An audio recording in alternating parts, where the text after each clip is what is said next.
Hello, everyone, and welcome to episode 280 of the RRBG podcast. This podcast is a proud member of the Podbelly Network.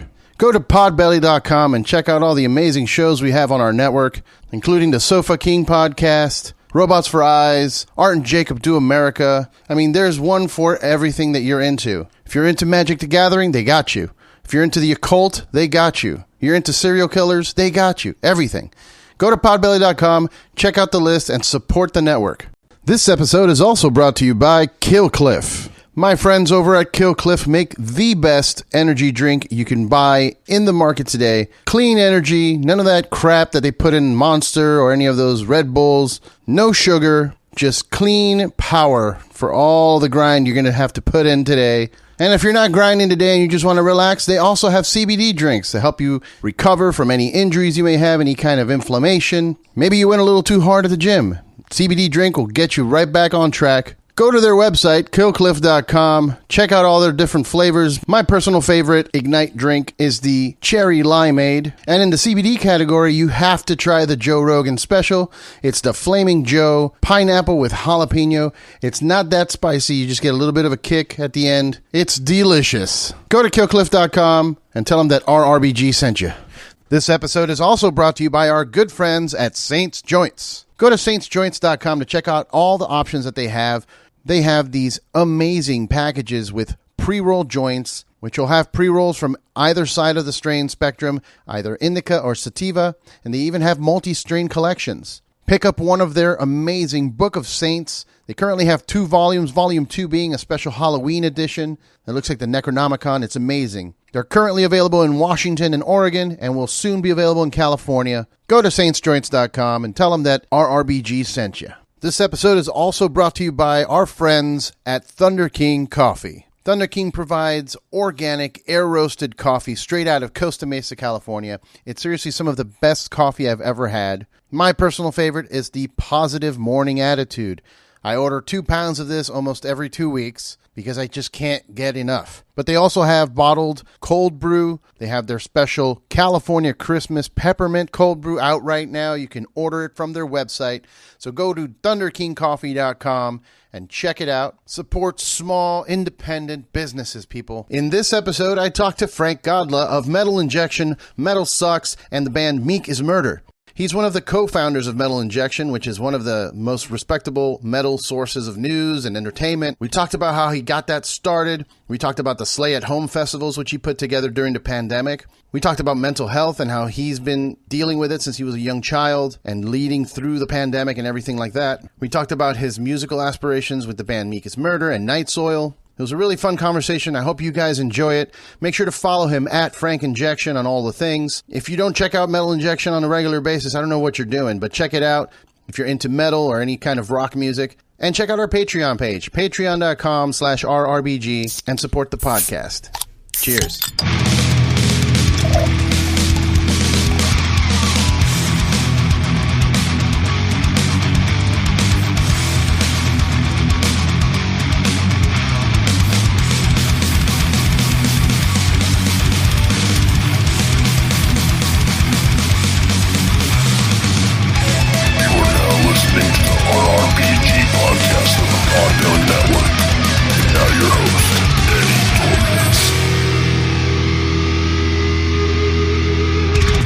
What's up, everyone, and welcome to the RRBG podcast.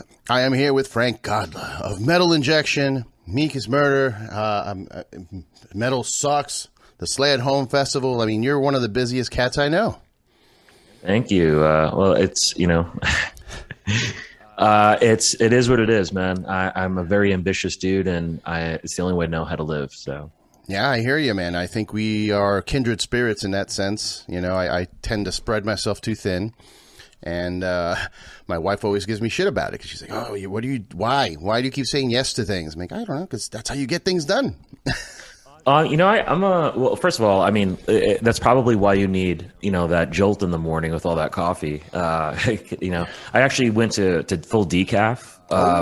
I was a big coffee drinker as well since I was like 3 years old, and I had to switch to decaf because of my anxiety issues that ran into panic issues, and really kind of narrowing down in life, like what is it that bothers you or makes you feel a certain way. Then you start to eliminate things, kind of like what you do with your diet, you know. And that was just one of those things. Finding that coffee was a huge trigger for my anxiety and panic problems. Was kind of it was an interesting one, but I had to go decaf, and just those first few weeks were just terrible. But here I am, you know. But anyway, I wanted to say that, you know, in as far as saying yes to things, I think that's like the best way to be honest with you. You know, I'm a yes man, and even if I'm not ready for it, if I can't do it, if I haven't figured it out, just say yes. And you'd be surprised what life throws at you, you know, the opportunities and stuff like that. I mean, everything that I have, everything that I'm a part of is simply because I said yes to something, you know, including mental injection. So, yeah, man. And, you know, you'll be surprised as well as to what you're capable of. I think a lot of the trepidations of saying no, or like, I don't know, it's just self-consciousness. Like, you're just being self-conscious. You're like, I don't know if I can do it. But you'll be surprised when you get to that moment and you're put in that situation. You can pull it off. Yeah. It's like what is that saying? Self-doubt killed more dreams than failure ever did. And that's the truth, man. You know, like we as human beings, we self-doubt all the time. I still have a tremendous amount of self-doubt in certain areas of my life. Never about what I can do. Like to me, I think after, you know, 20 years of just saying yes, jumping in and doing it, like I've kind of like established with a relationship with myself, at least, where I'm like, yeah, I really think I could do anything, you know, if I really focus and put my time in it, and I'll figure it out. Because you know, and it's scary. It always is scary the first time you try and do anything. I mean, even doing something like Slay at Home, it's never been done before. I had to go first. And even just trying to explain to labels and bands and publicists and everybody like what the vision was, and not have an example to show, was like this really, really weird thing to get through, you know. But after the first one was successful, like all the other ones were easier. And now there's, you know, a lot of my competitors are taking that same idea and running with it, whatever else. It's always hard to go first, man. Yeah. But you know, even whether you're doing that in the world or you're doing that for yourself, you're going to have those doubts. And then once you finish them, you're going to feel elated and you know, you have a tremendous amount of respect for what you just went through. So. Absolutely. And for those that are watching and listening that aren't aware of what he's talking about, the Slay at Home Festival, man, I got to commend you. That was quite an endeavor during one of the toughest times in the world for us. You know, mid-pandemic, you decided to put on a metal music festival, which, you know, when you hear it on paper, it's like, what? And then you see what's going on, where you had all these bands just performing in any way that they could. You know, if they're Zooming from their bedrooms, or, you know, if they have a cool studio with setup, you know, that's great too. But you gave us, the fans of music, something to watch and listen to during one of the toughest times, you know, for that specifically. Well, thanks for watching, man. I mean, it was a tremendous undertaking. I have never done anything like it. I mean, I've put on like showcases and shows and stuff before, but in terms of doing something like that virtually, you know, once again, it wasn't done before. So it was like a really big challenge to kind of figure out exactly how it was going to look. And even myself, like, you know, the guy who put it together, the first one, like I wasn't so sure what exactly it would look like until I actually finished editing it all and had it all laid out, and, you know, all the graphics there and the order, and, you know, because a lot of, you know, I think that first one had something like 300 people involved. Jeez, you know, so great. Yeah, so I mean, like, just think about how many bands and artists there are, and then the cover collaborations where you're picking people, and then there's managers and everybody else involved. So it's just like that adds up. A lot of people to talk to, you know, nonstop to come together to do this initiative where we're raising money for good causes, and, you know, and more than anything, create content that the fans out there would you know, watch and get something out of, and a source of community, really. I think that's the biggest takeaway from the Slay at Home series, or the two festivals that I wound up doing, was this, that it garnered this community where people were like active and ready to like find new things out there. And I really I see that going away now that, like, the pandemic's dying out or whatever else. We're settling back into our old ways. And that really kind of upsets me, because I would have thought that we would have learned the lesson, but we have that moment, Slay at Home. And that's kind of like why I took it away. Like, I just thought it had its moment, and it worked in this sense of what the world was going through.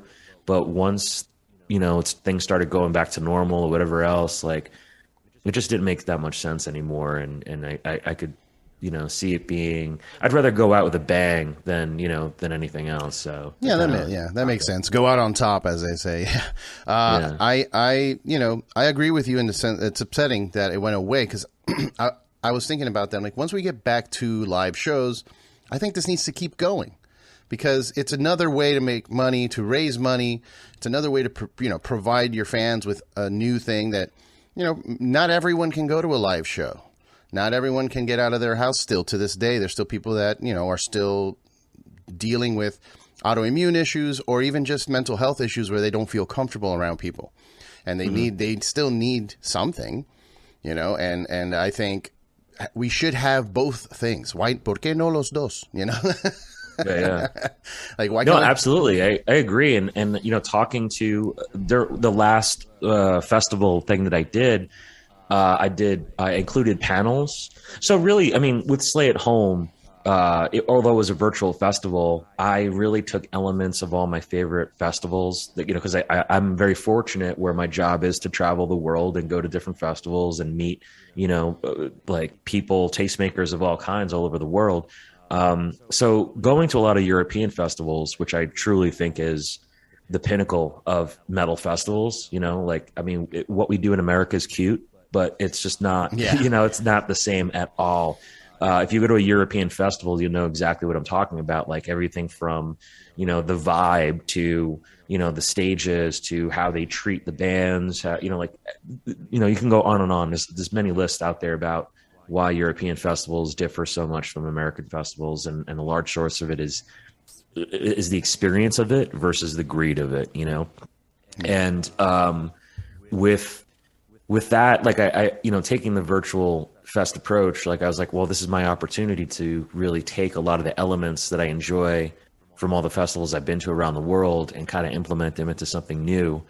And that's really what I did. I took pieces of, like, Roadburn, for instance, of, like, taking, like, commissioned materials. That's something that's really speaks of Roadburn and what they're willing to do. Is, like, they have such a relationship and chemistry with the bands that they work with, where they're willing to ask a band to be like, well, we want these four members, prolific members, to create something entirely new that's never been heard before, and Pallid Veil is an example of that.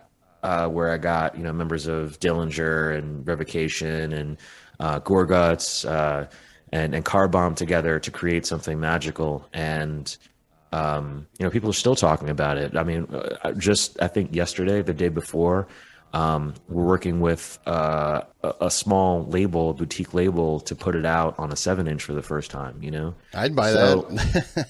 Yeah. So it's,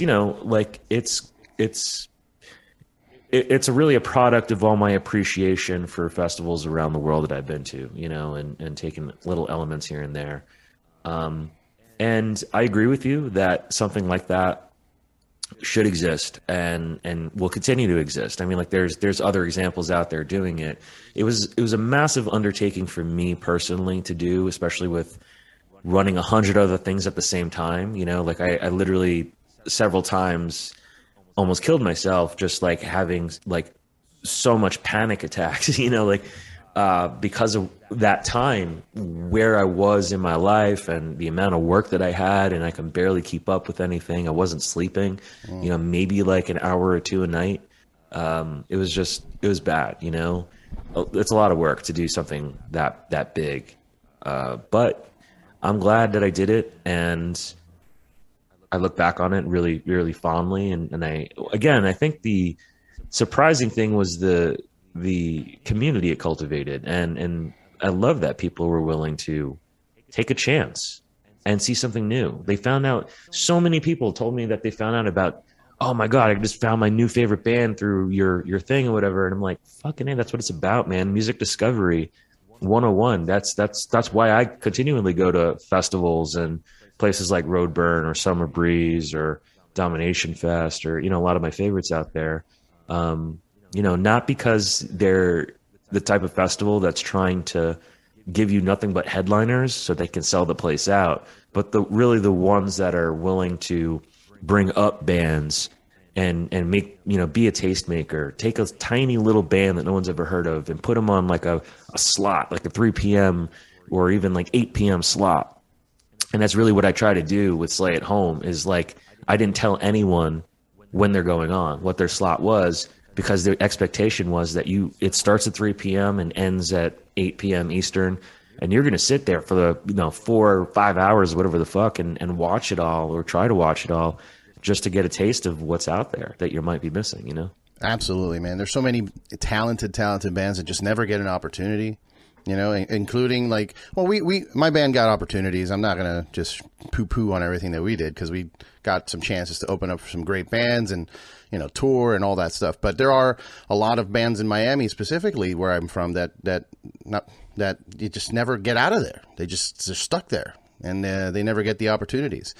So it's really great to see that, you know, that's the mentality you went into it, you know, just to push some unknown bands just so people can discover new music. Because people get stuck in their loops of, you know, just listening to 2 or 3 albums on repeat for months until something new comes out from that band or something, you know? Dude, small bands are always going to be my, you know, I feel like I have a responsibility to kind of put them there. You know what I mean? It's really easy to talk about a lot of the big bands all day long. And, you know, in a lot of ways we have to cater to that, because that is the driving traffic. That's what keeps the lights on. You know what I mean? Yeah. Kind of like how Nickelback is what kept metal afloat for so long, you know, with like, it's crazy to think, but there's, you know, Goo Goo Dolls was the #1 thing on Metal Blade Records. You know, Nickelback was the #1 thing on Roadrunner Records. Like, every label has their big band that keeps the lights on, and then all these others that they're trying to, you know, that they really support and you know, pour the love into. And it's no different with media too. You know, like, we have the ones that we have to talk to because they keep the lights on, and then but for every one of those, there's these baby bands that I love. But also there's the opportunity to take these baby bands and make them, you know, household names. Look at, you know, I'm the first person to interview Ghost, you know, in there, and also the first person to interview Deaf Heaven, and there's just so many of them out there that, like, I found them in their demo days and just really appreciated the shit out of them and wanted to, like, put as much effort and time I could into talking about them, and I had no idea that they would become, you know, huge or whatever, but here we are, and I'm really excited about that. You know, subscribing to something that Brian Slagle always says, you know, what's good for metal is good for me. You know, I don't need my name attached to everything. I don't have this ego where, you know, I need a pat on the back. It's just an amazing thing to be part of this scene and watch it grow. And whether it's me or not, like, I'm still going to reap the benefits being part of it, you know? Sure. Yeah, I hear you, man. And that's one of those thin lines that I'm kind of trying to navigate now throughout my career, is trying to figure out how to grow myself to make myself as a viable thing, as a platform to help any of these smaller bands. Because, you know, when I first started this show, like, a lot of my friends were like, oh, when are you going to have me on? I'm like, if I have you on now, you're going to get 5 people. Right. You know, right. It's not worth it to you. And I have to kind of build something to then I can shine a light on you, and it matters. People actually want to listen. Right. But there's that thin line of, like, I don't want to come off as something I'm not trying to push myself. I'm not trying to get myself over. I'm just trying to build a brand so that I can then put everybody over, you know? And it's a weird line, because some people get, you know, they see what I'm trying to do, and they're like, you know, you're fame chasing or something. I'm like, no, it's not at all. Like, that's not it at all. Yeah. But if you want fame chasing, you're in the wrong scene, man. Right. Exactly what I'm trying to tell them. Like, I'm a metalhead. Like, how am I fame chasing? We're living in vans and, you know, eating crumbs for lunch. There's a ceiling to this game for sure. Yeah. So yeah. That's But people, they don't get that, man. I see like shitty comments on YouTube or Instagram or whatever about some certain things that we do on, whether it's Metal Injection or Metal Sucks. And it's like, you clearly don't understand how the world works. That's when I see those comments, that's like my reaction to it is like, do I really engage in this? Like, no, because they really don't understand how it works. Like they're just talking emotionally instead of rationally. So. Yeah. So I wanted to ask you about, is there any PTSD from, you were saying you were almost killed yourself with panic attacks during this whole stay at home thing. Like now that you're not doing that, you're still doing a bunch of things, but do you feel like a residual kind of like, PTSD? That's the only word I can think of. Yes and no. I mean, the thing about that time in my life was, my dad was passing away. He was diagnosed with pancreatic cancer, and that a few months prior to me starting, it was like, my whole world basically went crumbling week after week, basically, like, with his deterioration. And then I believe it was March is when the pandemic basically had us all in-house and shut. And April is when I started Slay at Home. I mean, it's actually pretty soon after the pandemic had us in quarantine. Like, I mean, I want to say like 2 weeks after quarantine started was when I was just like, all right, I need to do something. Like people are already 2 weeks in, people are already complaining, I had to cancel this, I had to cancel that. And, as everybody being inside, locked in, I'm not that kind of person. Like I don't do well at all being caged. I don't even like being in the same city for too long, which is why I'm a nomad. I just like get on a flight and go whenever I fucking want to, because I need to, like for my own mental health. But it was one of those things where I just was keeping in touch with a lot of the bands and a lot of my friends and listening to their stories. And I felt really awful about the stuff that was happening to them. And we were all kind of commiserating. And I was like, man, like if I don't do something, like, I don't know that anyone else will. So, and then, so I just did. I saw a couple of attempts. I think like Warner Brothers or Warner Music wound up doing like their own attempt. And it was like really poorly done, where it was like, it seemed more like a cash grab for them than anything else, where they were just kind of assembling sets. The way it looked, it was like they were doing something similar where they had, exclusive sets that were being filmed for this, but it wasn't. All they wound up doing is taking like, I don't know, like a band set from South by Southwest 2010 and showing it. I'm like, you could fucking find this on YouTube, guys. Yeah. Like, this is really poorly done. And it was just like, they were selling t-shirts and all kinds of shit like that, like hotcakes, but they weren't transparent about where the money is going. And I'm always, as somebody who's worked in charity now for, I guess, 11, 12 years, it's something that's very near and dear to my heart. And I have to make sure that it's transparent. Like, I hate a company that just accepts money on behalf of a charity and they don't tell you like the percentages that wind up going out to the actual charity, what they're doing with it, what the cash flow is like. So I'm always very weary about that stuff. So I thought, like, instead of just bitching and complaining about how other people are doing it wrong, why don't I just do something that I thought was right? So that's really where Slay at Home was. And yeah. And as far as like PTSD, it was a tremendous amount of work and everything. And like I said, dealing with the aspect of my dad. I mean, looking back, I don't know that the panic attacks, I mean, and they were daily. There was a couple where like strangers found me outside in streets and brought me to a hospital. Like I get them real bad. Like, they're not just simple panic attacks. Like, they're like seizures, Oh shit. And it was a learning experience. Like, I never dealt with that before, but it was an eye opener for sure. And, something I never want to go back to. So I'm always cognizant of that, when I feel something brewing, like, all right, calm down, look away, look at the wall, look at something real, feel my hands, like, think about where I'm at. Be present. I mean, like if you go to therapy, they're always going to talk about being present, how it's, you know, the most important thing. And you learn certain tricks about how to keep that, you know, going. But at that time, I was just all over the place, you know, with my dad, especially. That was like the main thing. And, you know, COVID was like the least of my worries, really. I mean, obviously it was there. I wasn't thinking about it actively, but it's there all the time. You know, you're shut inside your house. You're taking off your clothing at the door because you don't want to cross contaminate your couch, because we didn't know anything about it at that time. Yeah. It was just really just a fuck time mentally for everyone.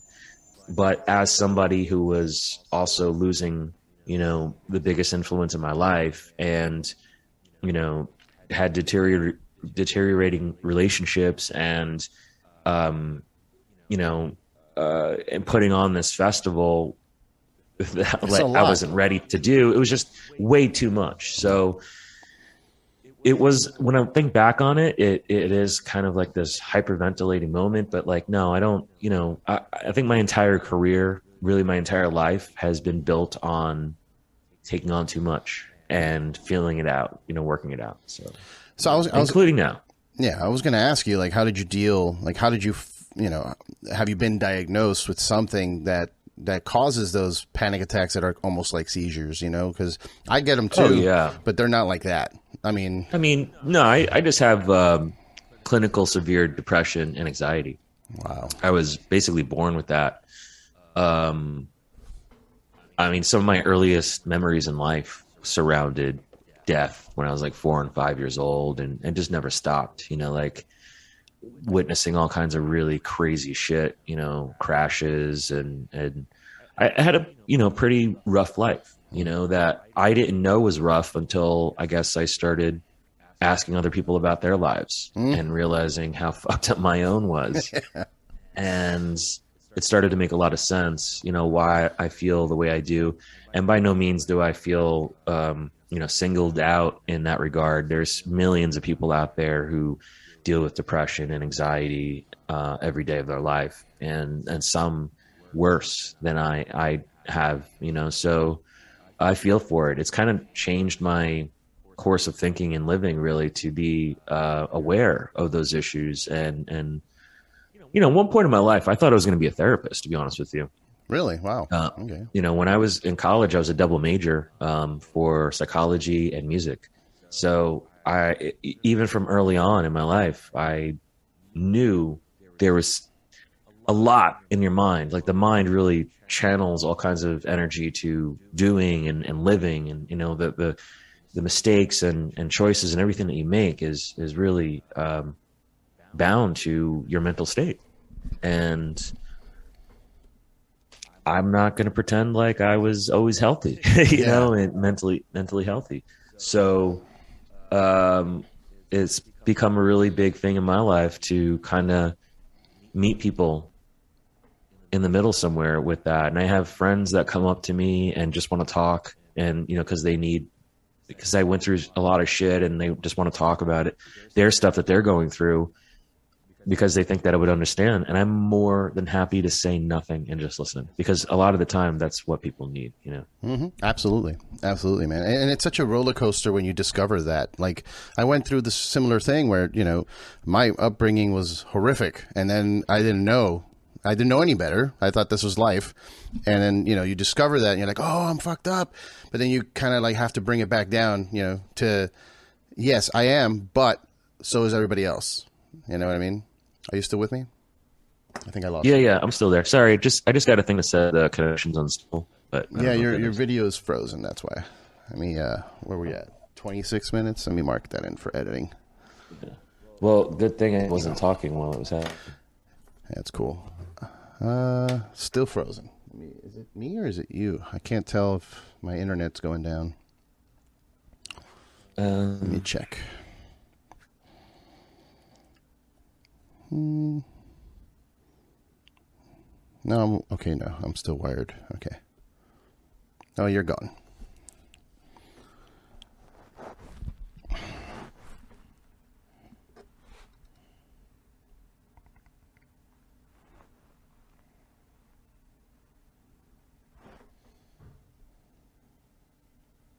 Hello. Hey, there you are. Cool. Sorry, I'm just closing anything that would require internet. No worries. 27:30. All right. Edit points.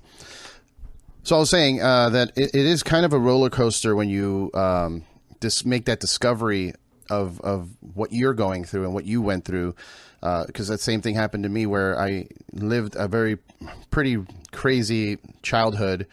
And on top of that, what I did was just stack on being in a band and traveling and just kind of, just pour alcohol on it. And you know what I mean? And then I get older and I realize like, oh, wait, my childhood sucked. And this is where all this is coming from.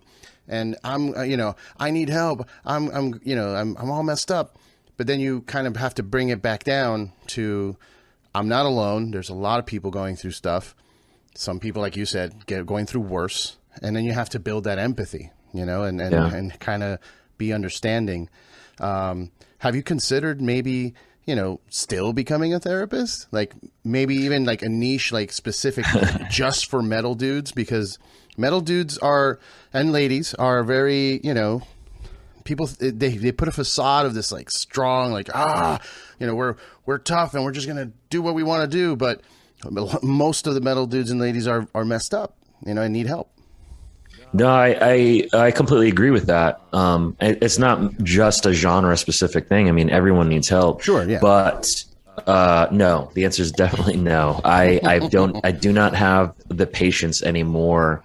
Maybe at one point in my life I did, but I definitely don't have the patience to sit there for an hour and, for a close friend. Yeah. Of course. And it's not like a weekly thing, whatever, but as a job or a repetitious thing, first of all, I just know myself better these days. You live with yourself long enough. You get to know what you are capable of, what you like, what you don't, where your strong points are. And repetition is most certainly not my strong suit at all. I don't like being in the same place at the same week every week.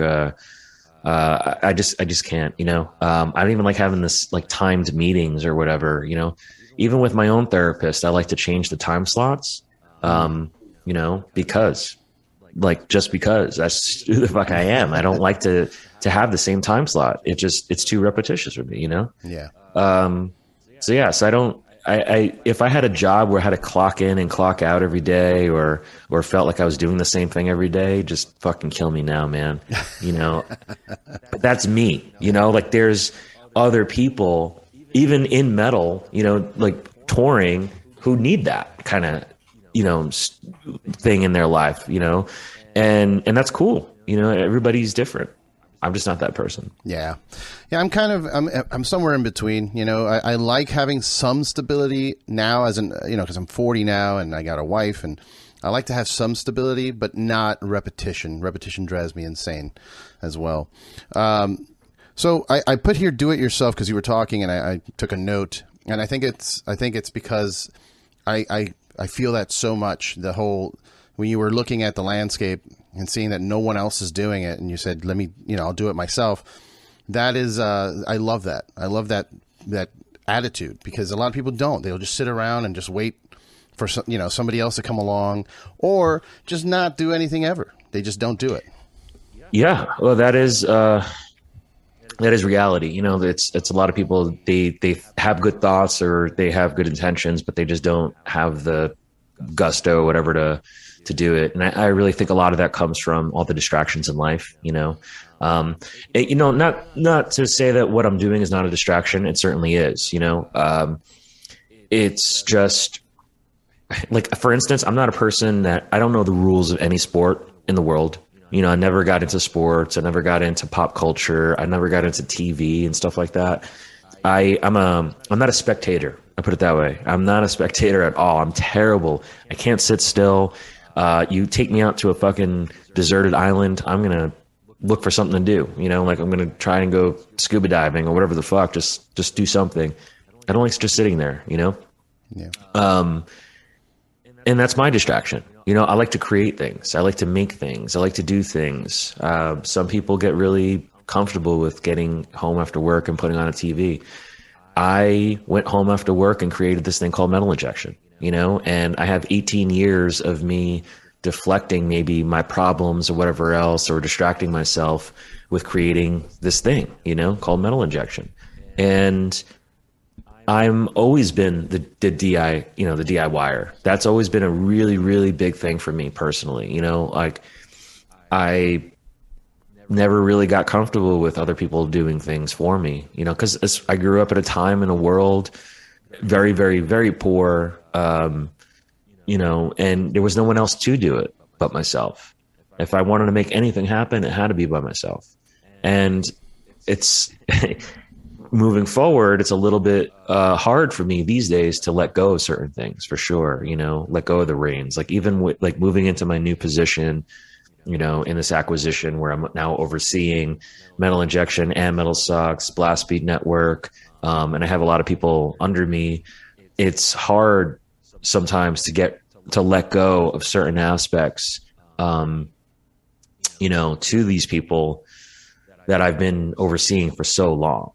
And some of them, have good reasons why I shouldn't, but others, like, I have to take like a second thought about it. I'm like, oh, okay, well, shit, it would really clear up my time and day if I didn't have to worry about this little nuance that really isn't going to impact me in any way. So I have to have those conversations with myself to let go, because I'm such a DIYer at heart, Yeah, and the DIY mentality, I mean, I have that as well, and it's, the roots of punk rock and metal and everything, and it has that, it comes with that connotation of, if it's got to get done right, I'm going to have to do it myself, because, you do have to work with yourself about letting some of that go to free yourself up.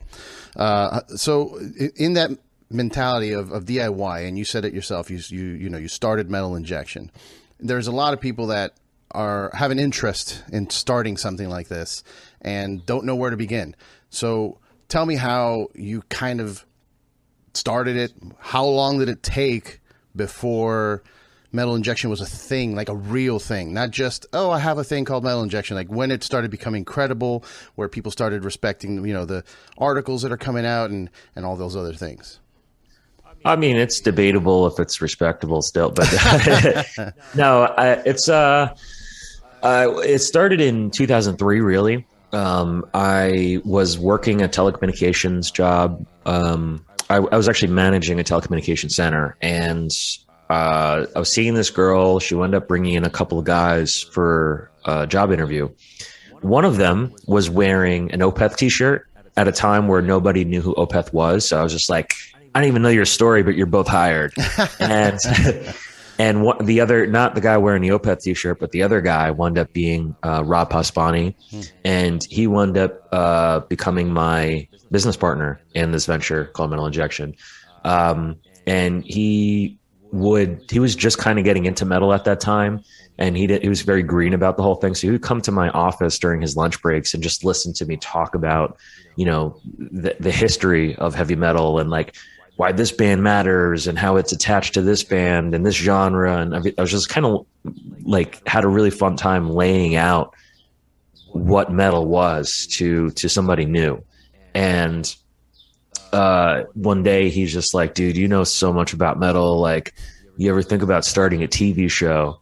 And that's really all it took. It was just like, yeah, fuck it. Let's start a TV show. And I just like went to work. I wound up maxing out my credit card on, cameras and editing software and everything that we needed, hosting space, whatever else. Well, it started as a TV show first. So really like the story of Wayne's World, I always say, is kind of like my story, where, it was making dumb sketches. And then in between that, I used to be a VHS tape trader. So I had a lot of tapes around with metal content, and I would splice that in between our dumb, sketches or whatever, and then put it up on Brooklyn Cable Access Television, and hand the tape over every week, and they would just run it in the middle of the night. And I didn't really know how to market anything other than bands that I've been in, so we made flyers and we'd stand outside L'Amour's and other shows and hand out, they're like, hey, watch my TV show. You know, next to the guys be like, hey, check out my band, check out my show. Right. I'm like, hey, watch my TV show, you know? And it fell in the hands of Roadrunner Records at one point. And I think it's probably Mike Gitter who gave us our first real shot, you know, and Amy Ciaretto as well. Like the two of them were the people that really kind of saw what we were doing and be like, oh, this is really cool. This is really interesting. Could we start sending you, new videos, VHS videos of bands? And I didn't even know that was a thing at that time. So I wound up in the mail just getting a lot of VHSs directly from the labels in order to splice their brand new music videos onto the TV show. Fast forward January 1st, 2004, this entire time we have this like idea to put what we're doing on the internet, because the internet we saw as like this growing market. We wound up doing this trial thing with Brooklyn Cable Access where they showcased our show on the web for a day, and it wound up going really well. So we knew that there was a market there, and this was before YouTube existed, so like getting video on the web was such an arduous task, and the only place that was really doing it was porn. Porn was, of course, like the forefront of technology always. So, we're kind of like taking a note from the porn industry and trying to put metal videos on the web. And I don't want to cut you off, but like I feel like that's why we have cell phones today. I feel like somebody was any technology. I feel like I need to have porn in my hand. Yeah, dude, I'm telling you, any technology that you're thankful for, porn was probably there to really amp it up first, So yeah. You could thank porn for metal injection and metal videos on the web, Anyway, yeah, so it became a website January 1st, 2004. It went through so many iterations. We just stopped the TV show in the sense where it's going on TV, because now we have a platform we could talk to the whole world if we wanted to. So we just kind of focus all our attention on there. And it really started as a place just to showcase our show, our 30-minute show. But it really transformed into so much more once we started adding other elements like, the blog section and, like editorials and photography and all kinds of other shit. And we just really wanted to make it a portal or a hub for everything metal, the full metal experience. There was nothing that we were like going to shut out, and over the years, 18 fucking years, we've tried it all, man. We tried creating a dedicated radio station, all kinds of spin-off sites and, all of it, man. If we haven't done it ourselves, we've been attached to it somehow. And I would say it took like 5 or 6 years for it to really kind of take off, in terms of like that. I think it was around 6 or 7 years is when we all quit our day jobs, Wow. When I say we, I mean like so in that time, we also started Blast Beat Network, which is the advertising network, that really funnels all the advertising for Metal Injection, Metal Sucks, and the other publishing sites that we have on there, which has changed over time. We originally had like Decibel on there. And now, you can see what it is. Go to blastbeatnetwork.com and to find out more. But that was a turning point for us when we instead of relying on another ad network to funnel all our advertising, we wound up doing it ourselves. Again, the DIY method. Mm-hmm. We literally put any kind of money that we had back into this infrastructure and an ad network, because we had the foresight that this was going to work out, and it did. So after about 6 or 7 years, we all quit our day job. All the partners quit our day job, and it became our full-time jobs, and it's been ever since. I think it was really around then that it became a respected institution, I want to say, because our lives depended on it. And when your life depends on something, no matter what it is, you're going to do it to the best of your ability, Yeah. And I think that really kind of came through. So I would say around then, that's when it really changed. Yeah, man. I guess, there is an element of when you were starting this, I guess the internet wasn't that big in licensing issues wasn't really a thing, because that's one thing I wanted to do with this show when I first started it. I was always putting in the beginning and at the end of the episodes music from from the guest, or if the guest didn't have music, I would put one of my friends' bands, and it kept getting taken down. I kept getting, licensing, copyright, this, that, and the other. I'm like, I'm just trying to get, if somebody watches the episode of me interviewing a drummer from a band, I want them to hear what the band is. And but back then, I mean, they weren't taking down as much. So I guess once you got with Roadrunner, I think that solves that issue with the licensing, right? No. So no. So it's just one of those things. Like, you're right. You're absolutely right about that. In the beginning stages, I'll say the first, 8 to 10 years, the internet and doing a lot of that stuff was the wild, wild west. So you're kind of out there just doing it, not really thinking about copywriting and licensing and whatever else. You're just there to produce, content, and however you possibly can, that is suiting for the band in question as well as yourself, or not yourself, but your brand, and over time, that's obviously changed a lot. Like nowadays, the legal system is caught up with the internet, and everything changed. It was a giant change for sure. In the second half of the lifespan of Mental Injection was very, very different. And continues to be, like things are like every year, I would say that there's constantly updates basically on how things are done and what we can't do, what we can do. I mean, I would say like just up to maybe 3 or 4 years ago, I was still putting music in a lot of the content. And then I had to start removing it simply when the copywriting and licensing became such a way harsher, Yeah.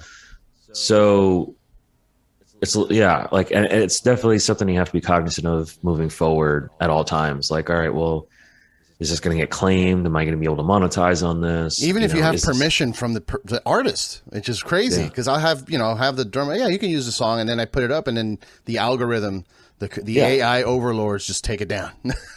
Yeah, exactly. And then you have to combat that, from the backside, and it's not easy, man. And it gets harder and harder and harder every year for anyone to make any sort of money doing this, Mm-hmm. So you got to be crafty in certain ways. And I always feel for the artist the most. I mean, like, everybody wants a piece of the money, and they're still the last to get it, Yeah. So yeah, it's terrible. But things are constantly changing, man. This is a constant evolving industry.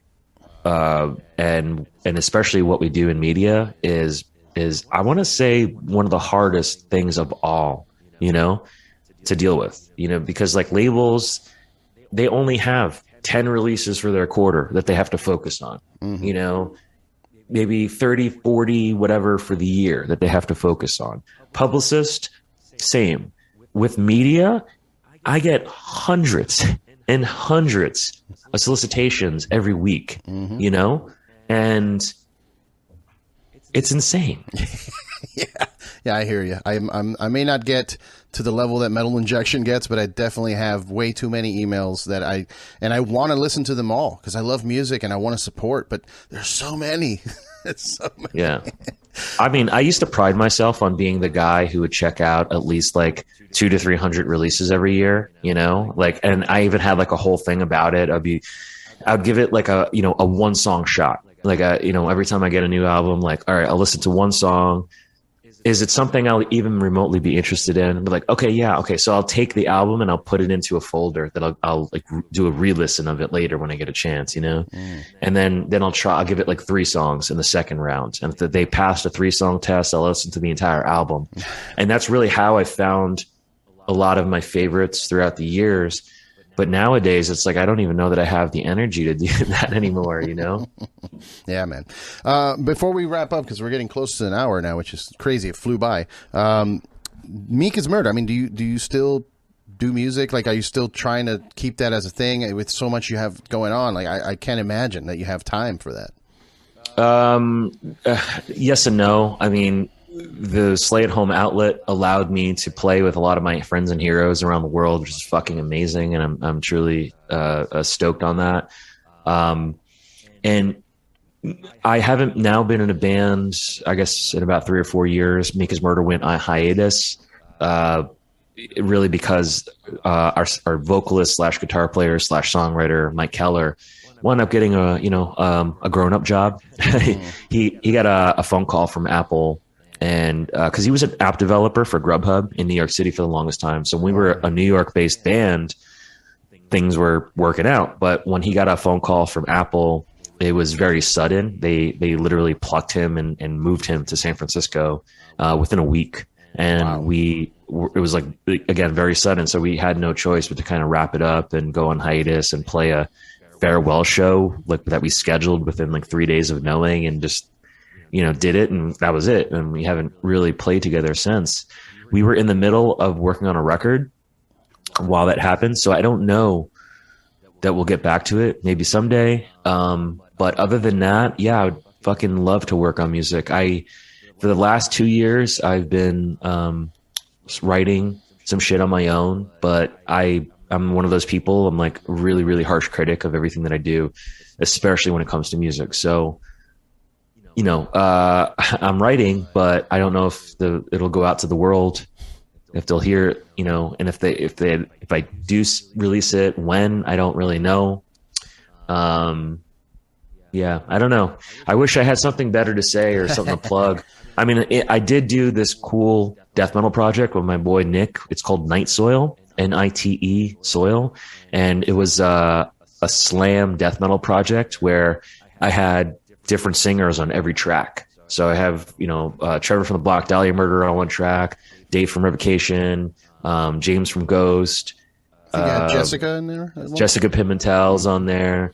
So it's like me and Nick are the mainstays as far as the players go, and then I invite like a different vocalist to do different tracks, and I thought it came out really cool. Now that's something I was proud of. That's the project that really, because I also engineered that record, so it was the record that taught me how to use DAWs, and because of that is now why after that is like when I started writing my own shit. I'm like, oh, okay, well I should use this knowledge somehow and keep it going. And we'll see. That's cool though, man. I mean, you got to do what you got to do. You're such an integral part of the community of metal, and I'm just blown away that you even have time to write music with all the shit you got going on. But it's cool to hear that you are writing, and I'll always be a musician first, man. Like a musician and a fan first. Everything else is kind of secondary. I kind of fell into this, and it's a great thing. But like, I'll always be a musician first. Hell yeah. Well, dude, I mean, I'm honored to have you on. Honestly, I've been, you guys have been helping me out too, with putting up articles of whatever when I have a chat with someone. It's really appreciated every time you guys put it on. Like I never intended for the show to even make any kind of news article. Like I'm not here for headline grabbing. You know what I mean? I'm just having a conversation. So to be able to to have the show mentioned on your site really was kind of like, oh wow, am I doing something? What am I doing? You are, dude. You're doing a great job, Thank you, man. And keep it up. And I could, all the things you said about me, I could say about you, man. We're all in this together, Exactly, man. Yeah, we are. So I appreciate you. For people that are listening and watching and want to follow your stuff, what's the best one? Is it Instagram? Like, is that where you're most active? Most certainly, yeah. It's just Frank Injection on Instagram. That's where I'm at. Yeah, and if you haven't checked out Metal Injection or the Slay at Home festivals, go watch that, because like you were saying, those collaborative, like brand new commissioned pieces are really impressive. They're really, really mind blowing to see some artists from different bands get together to write a song, and also just to mention all your charitable work is really, really commendable. Like that's something I want to get into, is just trying to give back, because a lot of people it's me, and nobody gives back. So kudos to you for that, man. Thank you, man. Well, I mean, it's the only way I know how, the only way I live. Like I wouldn't be here without people lending their hand, in life to me. Not necessarily in metal, but just I've been through some rough shit, and there's always seems to be a bright side somewhere in that tunnel. So I'm very aware of that, and I always try to be that for anyone else that I possibly can, you know. Hell yeah, man. Well, thanks again, dude, and we'll see each other around. I just got back from New York, so I was like, I know that we'll be flying around, and we'll run into each other for sure. Yeah. So, you going to Sepultura tonight? Oh, I don't have tickets, but that would be cool. Yeah, I might try to make some phone calls and see what's up. Yeah, I'll be out there tonight, so cool. Just saying. All right, dude. All right, man. Thanks again, and cheers. Bye.